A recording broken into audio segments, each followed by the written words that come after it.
Yes. No, I'm taking first. Thanks, David. Good evening, everyone. The madness is here. We are in March. Let's go. It is time. We are very, very close to, so I think some conference tournaments are starting this week. Yep. This is rivalry week. It is. And then next week, we begin all the conference tournaments that don't play this week. Yep. And then we find out who's going to be playing in March Madness. Tampa's going to be hosting the South region this year. Which is very exciting. Very exciting. It's always going to be Amalie. You know it. It's always going to be Amalie. Right now, I guess what formerly known as Amalie. Benchmark International of Amalie Arena where the Lightning play. I'm super excited. And as you can see, I am here, Mike. Grandpa Jay is with me. Our brother John is off conducting or helping conduct secret interviews for Syracuse for when they eventually fire Red Autry for the new head coach. God, it's been an awful couple of years. Yeah. It seems it's wild. You would almost think like, at least status quo be kept because they're keeping it in staff. Yeah. And they're getting good recruits and they're getting good transfers. And for some reason, since Boeheim left, it hasn't been the same. Yeah, they definitely haven't sustained. They didn't have a plan for sustenance like Duke did. Of course, you bring someone in who played in that system at a very high level. And he kind of got it. And he was under Krzyzewski for so long that it's kind of like what we say with young players. Give them a chance to learn.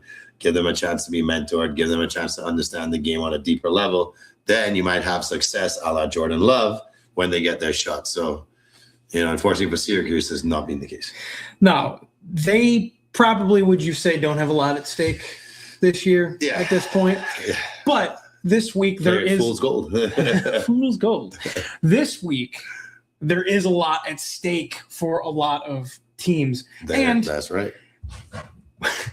There's a lot at stake for me because I love me some steak. However, you don't eat steak. I don't, but I know about that top grade Wagyu steak. Yes. So what is at stake that you can't eat this week? What do you got on your radar what's on your plate? All right, so what's on my plate is how are UConn and St. John's going to finish the season? Obviously, we're down to the wire here in the Big East. Both teams have had games where they've shown, man, they might beat anybody and be a bracket buster. And they've also shown that maybe they're not as legit as we thought them to be, right? They've lost some games they shouldn't have lost. We know two great coaches, one coach more successful than the other as of recent in Hurley. And then Patino's being the guy. Patino probably has more tournament experience than anybody active, I would say, right now in the head coaching game. So, you're going with the most experience against the most recent successful here. And it's down to the wire. Both teams don't have very inspiring matchups. The Huskies only have last place Marquette remaining on their schedule. So you figure they're going to at least have a chance. Last place. Which is crazy that Marquette is doesn't that last sound place. Crazy? And St. John's, not too much of a tough match on there. And they get Georgetown on Tuesday. However, they wrap up against Seton Hall. We always know how Seton Hall closes the season. Seton Hall is one of the teams that's always vying for like a 7, 8, or 9 seed. It seems like they're always creeping in there. They're always closing the season out. They're always beating a team they shouldn't beat. They might make a little run in the Big East tournament. But if both teams take care of business, we might have a regular season tie. And, whether or not you've seen Seton Hall or St. John's play, you're going to see a tournament-style game this weekend when St. John plays at Seton Hall. Yeah, and, there's always, with the Big East, there's always those Seton Halls, Providence, those teams that just, they're always a risk to knock people out. Obviously, I'm a picky eater, as you know. Yes, you are. So there's only going to be one thing. You guys have no idea. So let's see how picky this guy's about to get. Well, there can only be one thing on my plate this Of course, weekend. that's right. And that is the North Carolina Tar Heels, the second matchup of the season against the hated, despised Duke Blue Devils. But did it go splendidly your way on the first time? Yeah. I mean, it wasn't exactly a game that was easy on the blood pressure. No, not at all. But I love Seth Trimble. I'm so glad he's still on the team because he hit the big shot. Caleb hopefully is going to be back for that game. They rest him for the tournament. I mean, I know you want him to play his last one because he's probably out. He's definitely out. Yeah, so he's going to be. He might go top 3. Wow. Depending on especially Peterson. Yeah. With what's been going on with Peterson, he might go top 3 if Peterson falls in enough teams' draft boards. That Diaba's outright number 1 right now, it seems.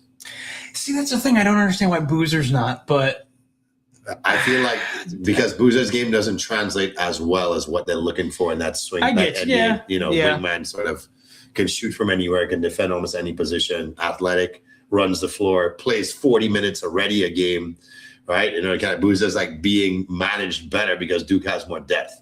You know, unfortunately, BYU suffered a couple of injuries, so they're not playing with as deep of a roster, and they've had to win out some games because they had some really bad losses a couple of weeks ago, teams they should not have been losing to. So at one point, they lost 3 in a row, right? So they're bouncing back to make sure they're not stuck in like the 6, 7 seed, and they're playing their way back into the top 5 seed for the tournament.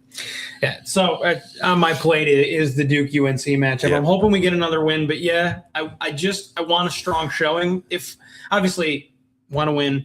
But if they don't win, I at least want it to be close. That way I can feel good going into the ACC tournament and then March Madness. The other thing I think we'd be remiss to not, acknowledge should be on everyone's plate, I would say, is Miami of Ohio. Perfecto.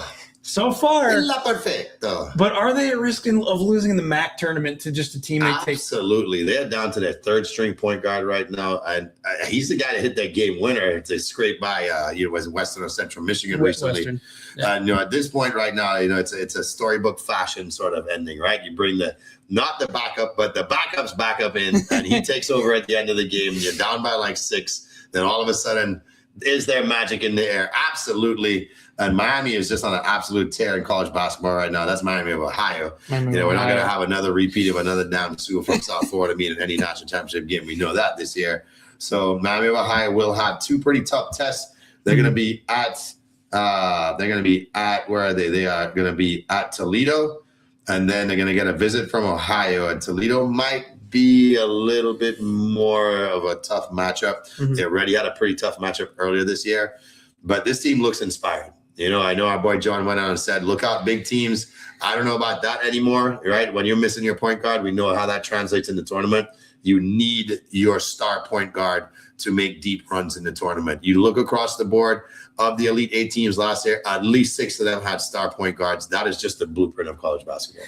But I'm wondering, does this Miami of Ohio team have the magic that it looks like they do, which is that Loyola Chicago team? Man, that would be special. That'd be special. We know Loyola kind of had players that seem to translate to that next level, right? I don't know if Miami has that guy on the roster, but we'll see. I mean, there's something to be said about magic in March. Yeah. Ooh, magic in March. I like that. But, some people are talking down these Red Hawks saying that they're going to have an undefeated season to even get a chance, because if they mess up in their tournament, then they have to write off the perfect season. That's ridiculous to me. What the hell? I mean, they've won 27 straight we games. We can't keep doing this. And you know what? I'll point out the guy that really has said it on a national address this just quickly before we move on. Bruce Pearl. Yeah.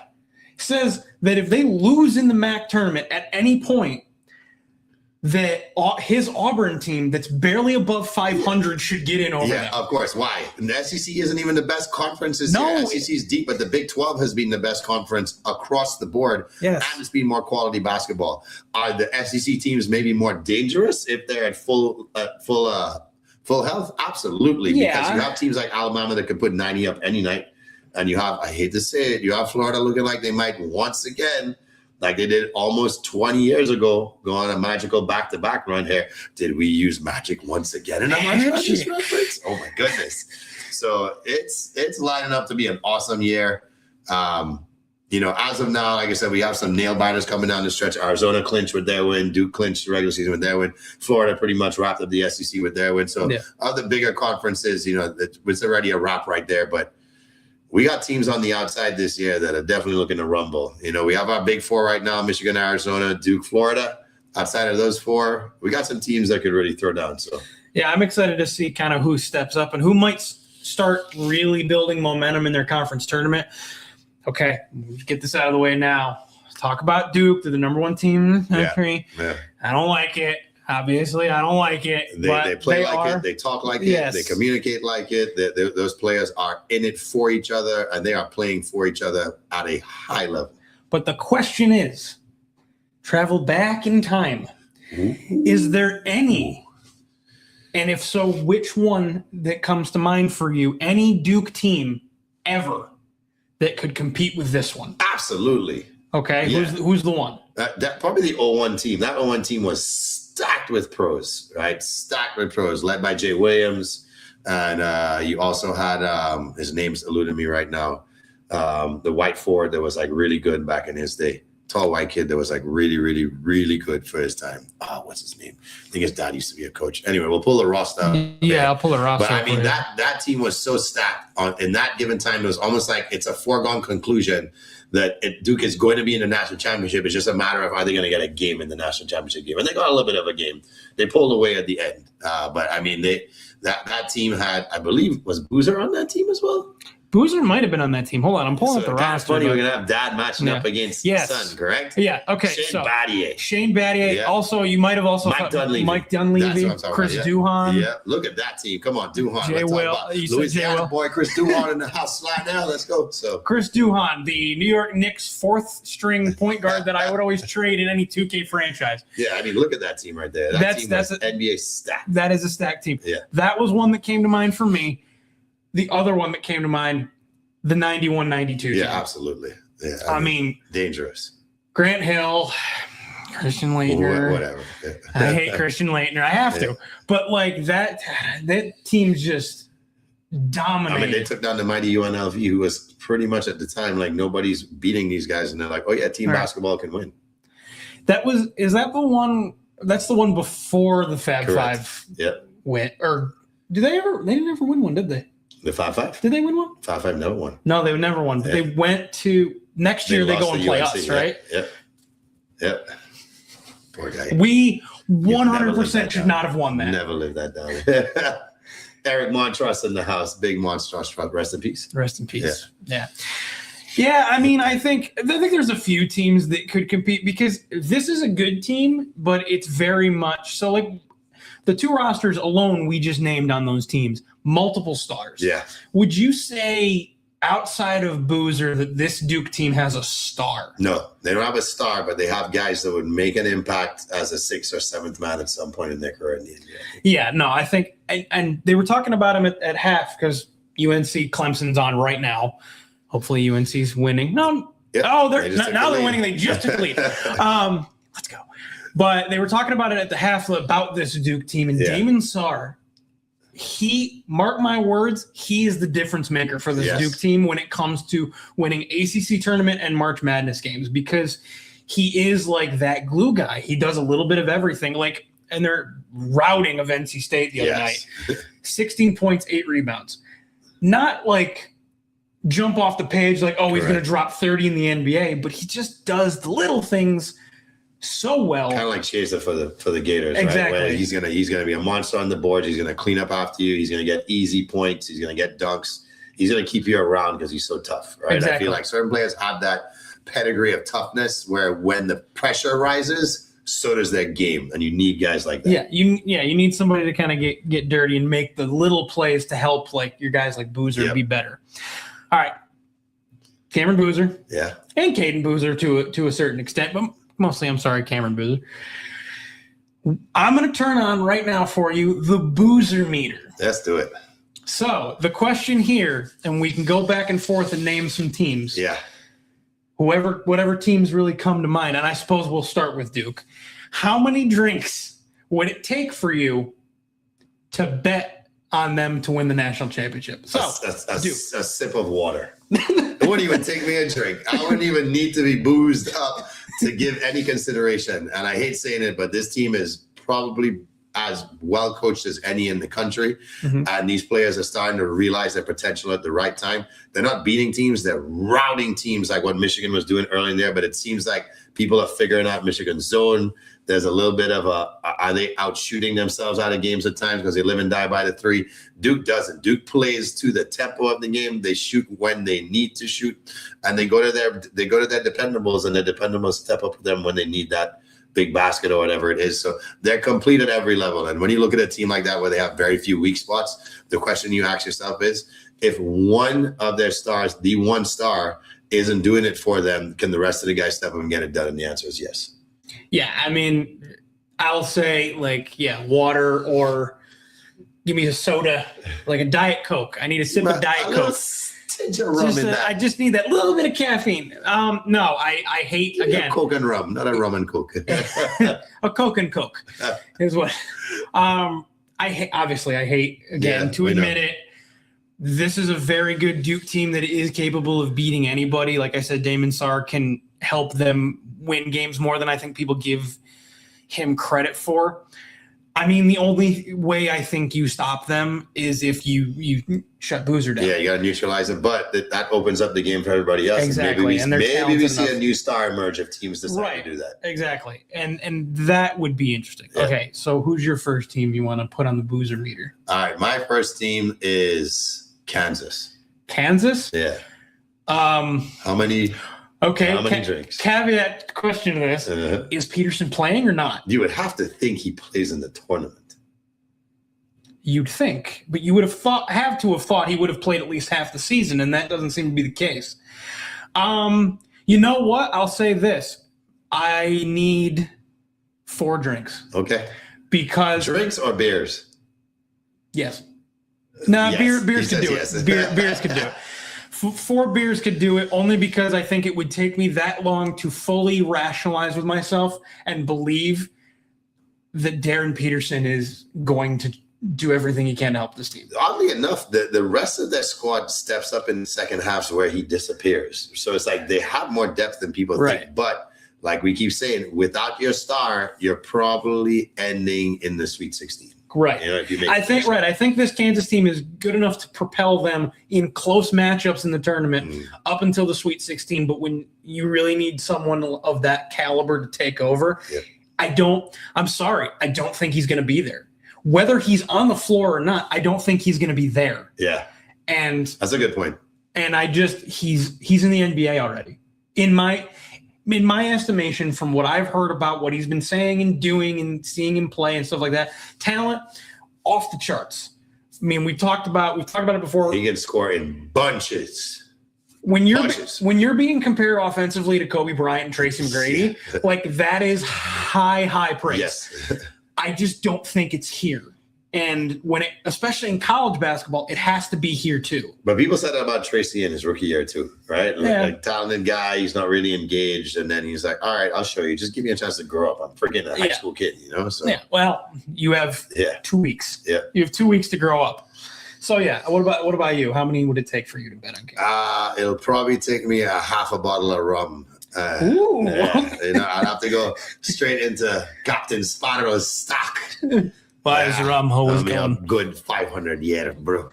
And I probably have to slow sip on it too to contemplate whether or not, because I've watched the team play and I've watched them convince me, and I've watched them also show me that they're a joke of a team for the amount of time that they have. So they could just end up being that 3 seed that just has the really bad matchup against a 14, you know, and maybe they get a 14 that shouldn't even be a 14.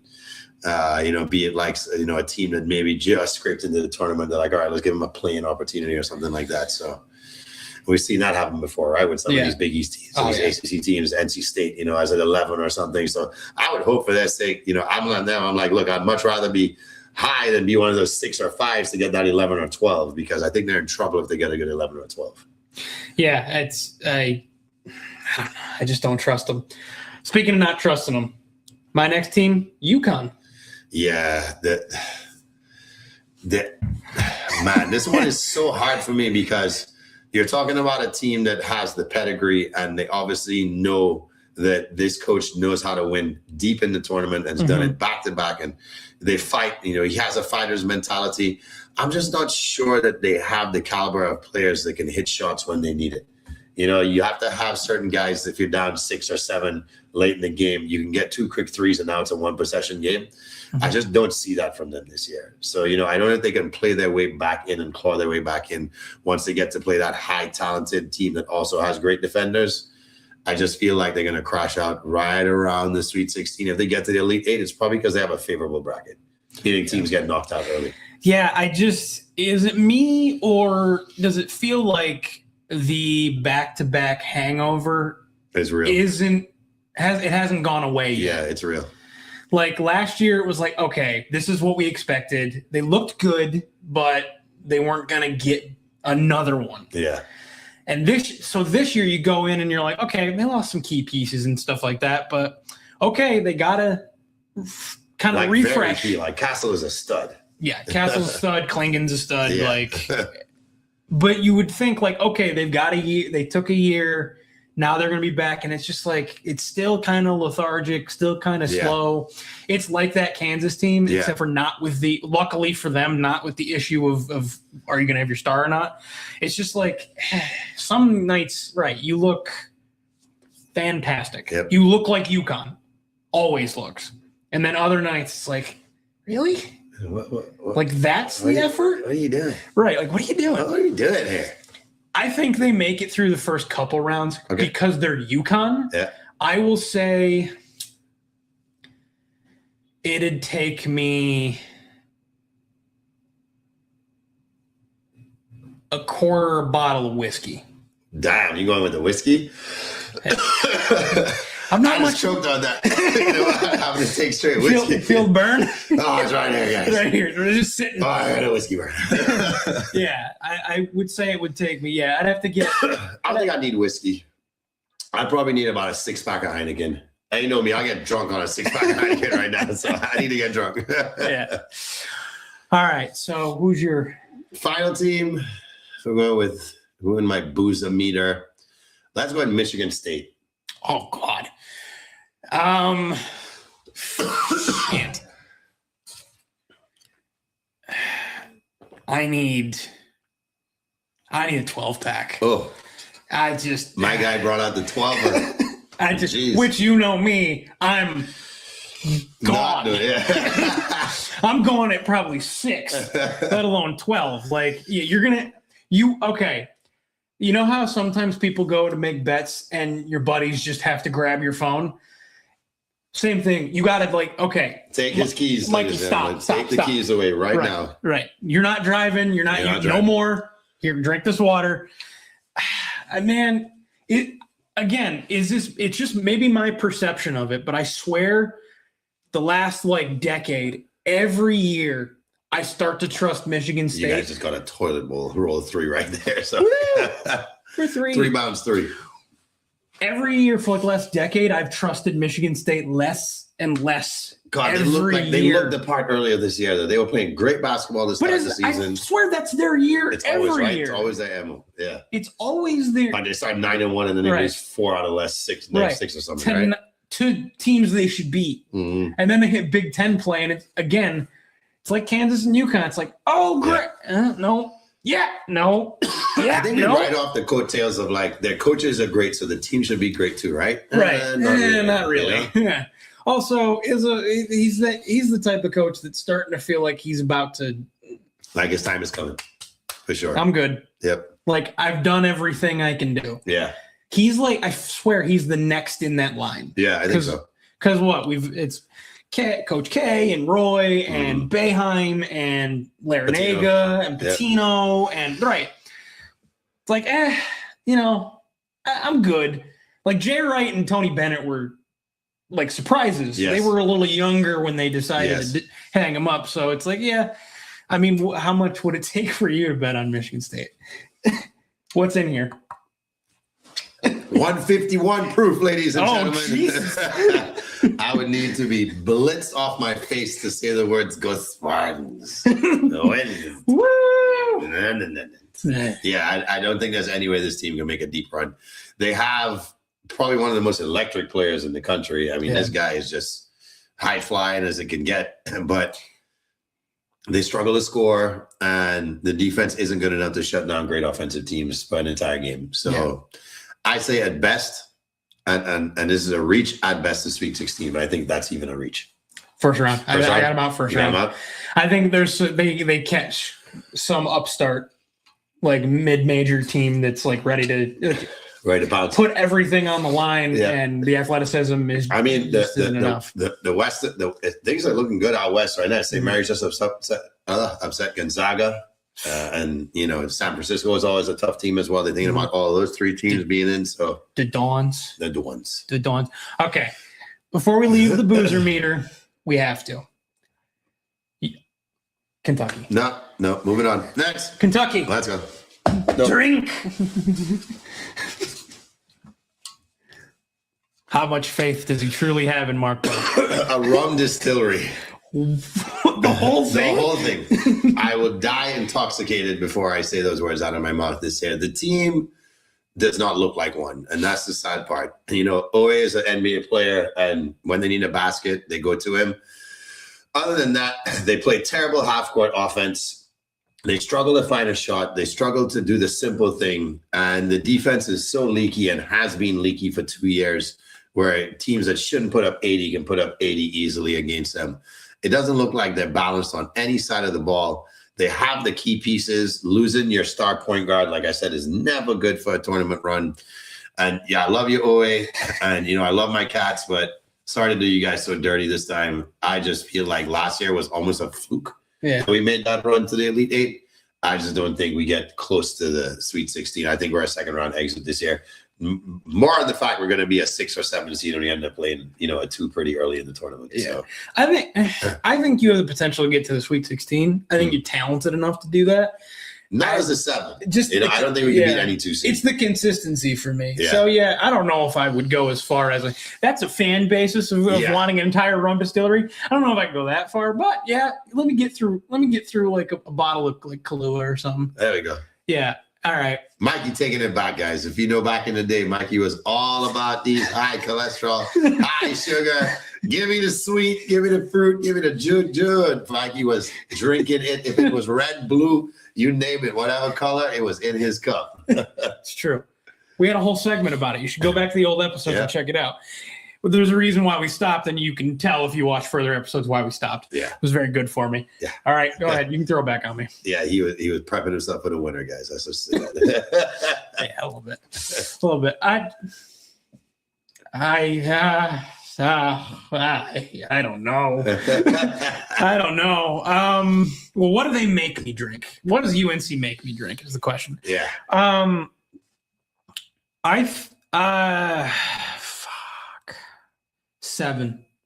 Seven beers. So, and Caleb, I trust. Yes. So I will go on the brink of 6, where I'll have 5 and contemplate cracking the 6th one.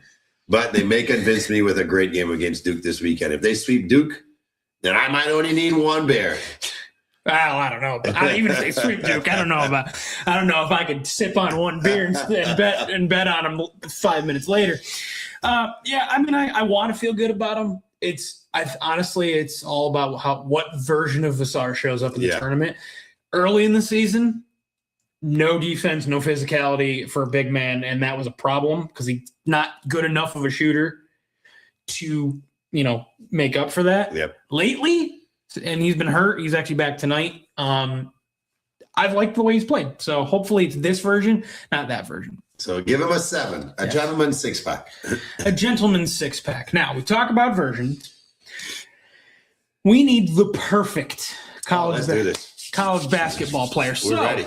Let's go to the lab, Dr. Let's J. go to the lab and we shall piece together A March Madness Frankenstein. All right, I have different categories. I have my picks, and I would like you to give me who you think best would give us our best player. The perfect player. Okay. The perfect player. Yep. Let us begin, and this is college players. Yep. So exclude their NBA talent. Yes. College players. Let us begin with the shooting. With the shooting. Yes. I mean, how do you not take Pistol Pete? But let's put Pistol Pete aside and go a little bit sooner when there was a 3-point line. I will take Chris Mullin. Oh. Yeah, Chris Mullin was deadly. That is, deadly. I mean, his shooting percentage, I think, is probably never going to be beaten in St. John's history for someone that took as many shots as he did. And he was tenacious. You know what I mean? He was the kind of guy that could find his shot anywhere on the floor. He had swagger about him. And then, the guy just wanted to win.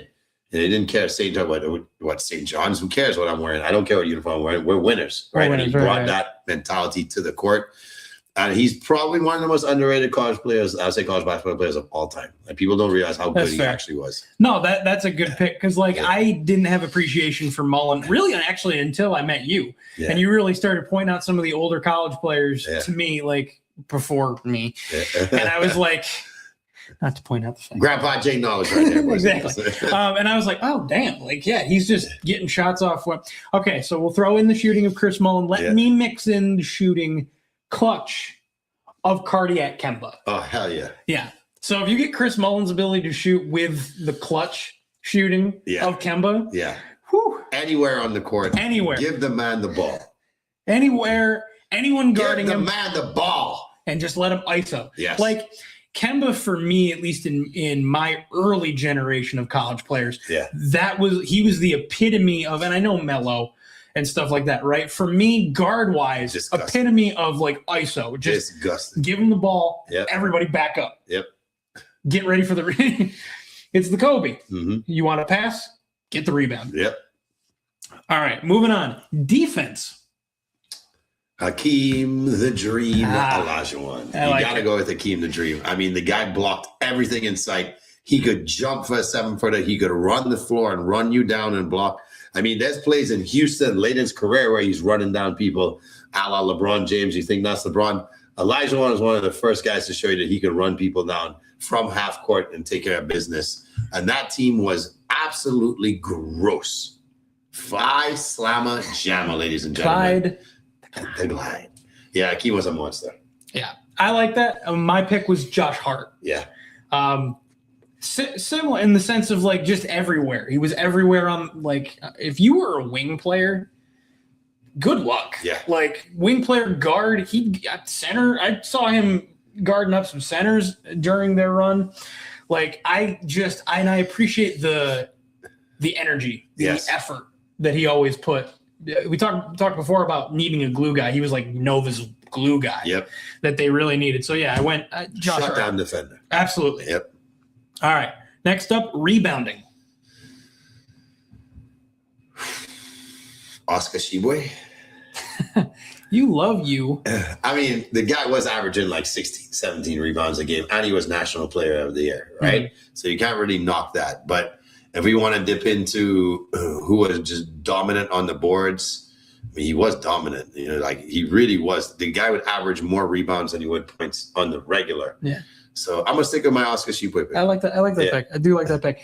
Mr. Fundamental, Tim Duncan. Yeah. Like can't knock that. Yeah. Knew where to be, when to be there. Not flashy. Just you just clean the glass. Yeah. With the simplicity I can dig it.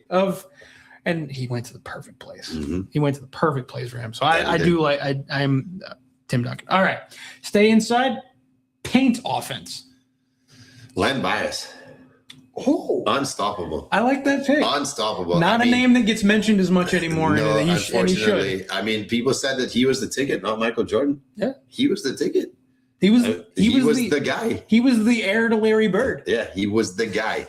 Talking about Mike in North Carolina, he was the guy that people went to see. If UNC was there, they were talking about Bias more than Jordan at the time. Mm-hmm. I mean, to think about where he could have gone with his career, my goodness. But so sad. But give me Lenny. Okay. Making my homer pick. You had Tshiebwe. I'll make mine. Psycho T. Oh, Psycho T. Broken nose, broken teeth, and he's just going to keep going up and putting it on your head. Yeah. Going back and watching highlights of him, just absolutely manhandling people. He kind of reminded you of Tebow, where it's like, it doesn't matter what happens to me here. You could break my wrist, you're not taking me out the game. Right. My knee can literally dislocate. I'm still calling my number. Pop it back. I'll come over to the bench for 5 seconds. Yep. You're going to pop it back in, and then I'm going to run back on the floor. Calling my number. Let's go. Yep. Like, as a kid, one of my favorite players ever for UNC, just because psychobot,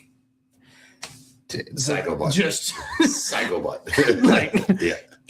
literally insane. Yes, love you, T.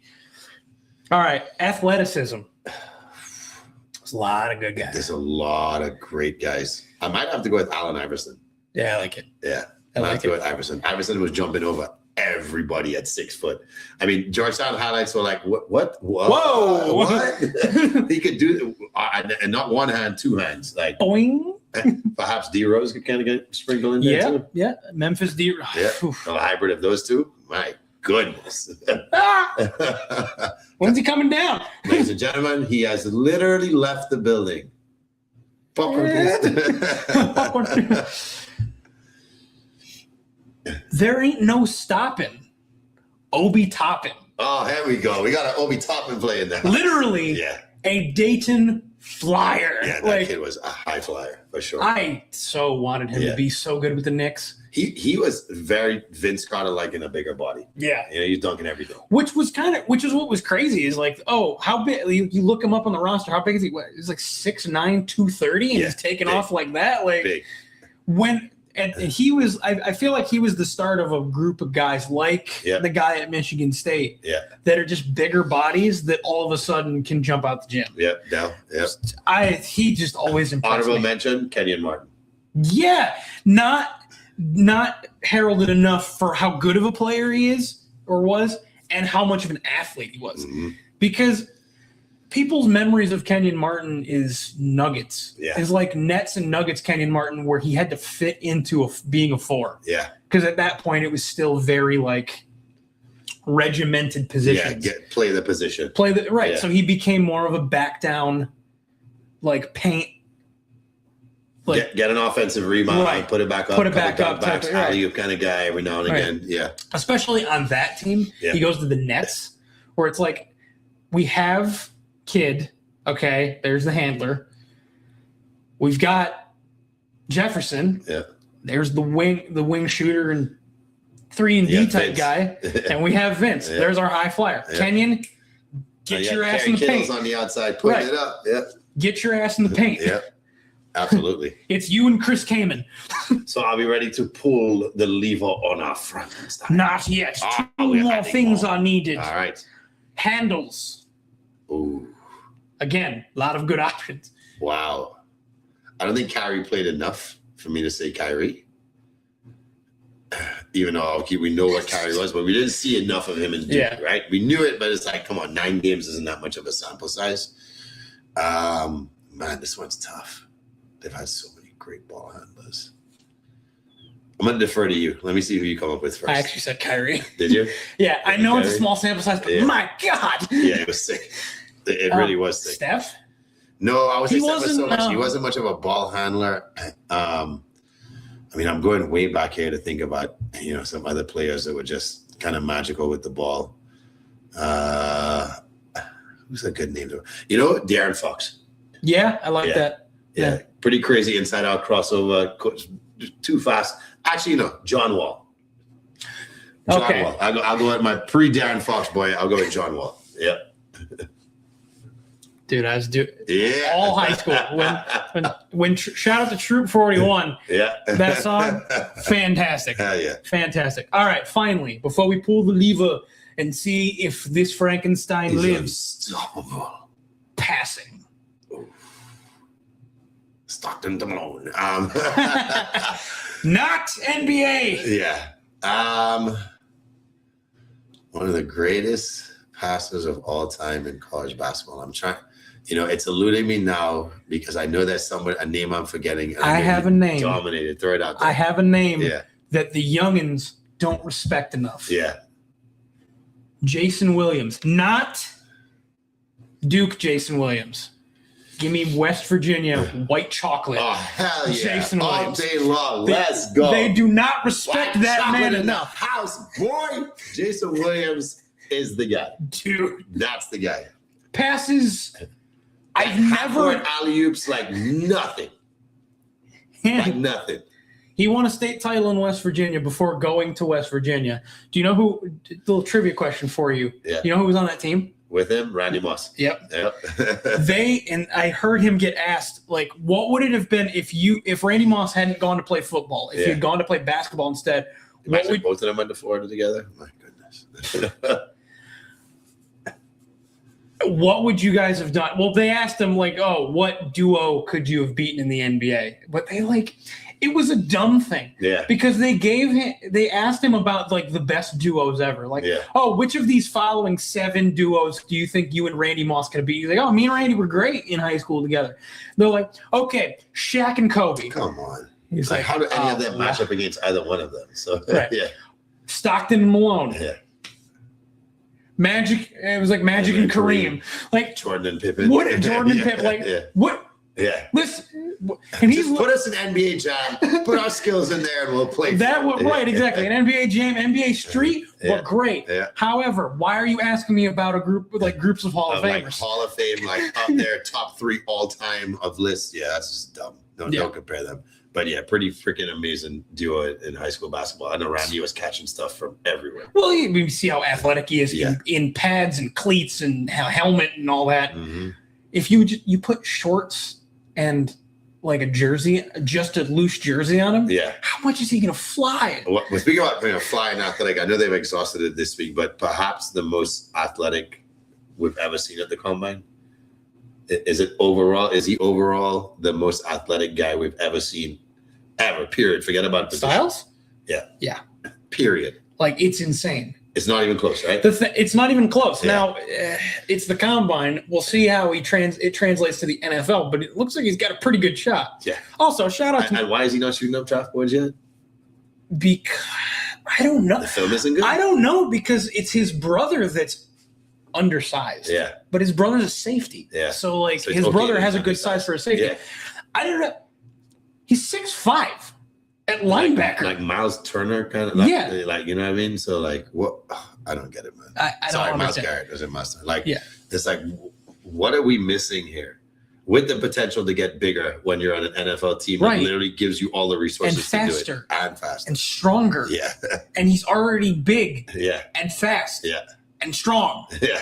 Like, hey, do you think Shaq could get any better? We're okay if he drops the number 15 because we have a spot waiting right here for him because, God, we need that on our roster. You know who needs a linebacker? Just saying. Although, I don't know if you heard. You hear who the Giants are apparently in love with? I did not. Oh, boy. Your boy. They're talking about picking him at 4. No way. That they may take Jeremiah. Because they don't believe Cam's going to last? Because they don't think Cam can sustain being an every down back already because he's already making right. Well, because he understands how he plays and how that's the only way he wants to play, which is great. Yeah. Every down back is Jeremiah. You get Cam in there for short yardage and just like beat bully ball. Or play action where it's like he's just bowling ball. The two Super outside. Bowls I've seen them win, that's how they ran. Yeah. Brandon Jacobs, Ahmad Bradshaw. Yeah. Bradshaw was the speed back that could bowl people over. Jacobs was the bowling ball. Yeah. I would love it. As much as I know, awesome. Listen, as much as I know that defense is needed and like Styles and Caleb Downs and any other corner are going to be right there. You want to be able to say, I want to be able to say, I want to get one of those jerseys where I have Notre Dame in the front and then New York in the back, one of those cross-reference Don't jerseys. forget that I said I would love for them to get Cam and they got Cam. And they did. I would need a quad jersey. I need part Giants Cam, part Giants love, part Arizona State Cam, part Notre Dame love, and just in one jersey. That look crazy. I need it. If we pick him, I'm gonna go. I might run around. So you look like a house in Curacao that the Dutch painted about 30 years ago. We don't care about colors. Let's just use more. All of them. That's the Dutch, though, isn't it? Yeah, just the Dutch. That's what they do. Yeah. So, yes, let us pull the lever, crunk, on that Frankenstein. I think it's alive. Do you think it's alive? It's alive. It's alive. Unstoppable. And we will be alive tomorrow. I believe it's going to be John and I that are going to go live tomorrow. We're going to talk about some WBC stuff. Awesome. Stay tuned to all the socials. We're posting every day. You know, we're breaking everything down. The WBC's coming up. March Madness is coming up. We got the draft. NBA's back. NHL's back. We're coming off the Olympics. It's super exciting. Please stay tuned with us. And shout out again to, was it Howard? Yep. University Swimming. Howard University Swimming. Yeah. Men's and women's team. Both capturing a conference title. First ever for the women. So well done. Well done. So well done to them. We will see you guys next time. Cinco Squad. Ooh, S-A-I.